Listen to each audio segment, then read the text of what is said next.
जय हिंद dear student. Question है असर्शन रीजन पर बेस्ड अपने पास। असर्शन कह रहा है the molecule of a monatomic gas have 3 degree of freedom. Reason इसी पीछे क्यों क्या दे रहा है कि the molecule of a diatomic gas have 5 degree of freedom. Assertion और रीजन को हमने पढ़ा, अब उससे कंक्लूजन निकालते हैं कि असर्शन और रीजन में दोनों सही है कि गलत है, या असर्शन का रीजन करेक्ट एक्सप्लेनेशन कर पा रहा है कि नहीं कर पा रहा है। कर रहा है मॉलिक्यूल, अगर मॉलिक्यूल की बात कर रहा है और भी मोनोएटॉमिक के लिए, मोनोएटॉमिक की डिग्री ऑफ फ्रीडम 3 होती है, और मॉलिक्यूल की बात कर रहा है तो अगर हम फार्मूला भी लगाते हैं कोई, तो उसमें बोल्ट्जमान कांस्टेंट जो के है उसका इन्वॉल्वमेंट बढ़ जाता है।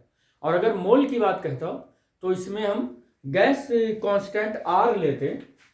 तो कह रहा है कि जितना क्वेश्चन है उतने ही की बात अगर करें तो कह रहा है कोई मोनोटॉमिक गैस है जिसका डिग्री ऑफ फ्रीडम जो है वो 3 होता है। तो सही है, सही तो कह रहा है ये कि मोनोटॉमिक गैस का डिग्री ऑफ फ्रीडम 3 ही होता है। तो हमारा जो ये असर्शन है वो करेक्ट है।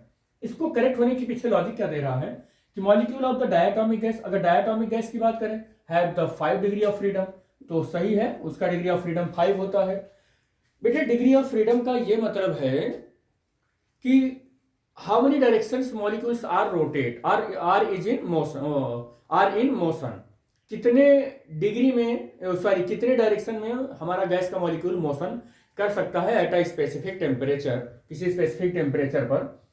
तो कह रहा है कि अगर मोनोटॉमिक गैस है तो उसकी डिग्री ऑफ फ्रीडम 3 होती है, डायटॉमिक गैस है डिग्री ऑफ फ्रीडम 5 होता है, और अगर ट्राइएटॉमिक गैस हो तो डिग्री ऑफ फ्रीडम 6 होता है। तो हम देख रहे हैं कि असर्शन भी सही है और रीजन भी सही है, लेकिन इस असर्शन का करेक्ट एक्सप्लेनेशन ये रीजन नहीं कर पा रहा है, क्योंकि जो डिग्री ऑफ फ्रीडम है ये किसी मॉलिक्यूल का एक ऐसा कह सकते हैं इंट्रिंसिक प्रॉपर्टी है जो खुद बाय नेचर डिफाइंड होता है कि कौन सी गैस, जैसे हम कहते हैं कि ऑक्सीजन, तो हमें मालूम है कि ऑक्सीजन गैस O2 के साथ O2 होता है, नाइट्रोजन N2 होता है, और जैसे हम हीलियम की बात करें तो He होता है। तो ये बाय नेचर डिफाइंड है, जिसको हम मोनोटॉमिक गैस कहते हैं। उसमें सिंगल मॉलिक एटम होता है, इसमें 2 एटम होता है, इसलिए इसकी डिग्री ऑफ फ्रीडम 5, इसका डिग्री ऑफ फ्रीडम 3 होगा।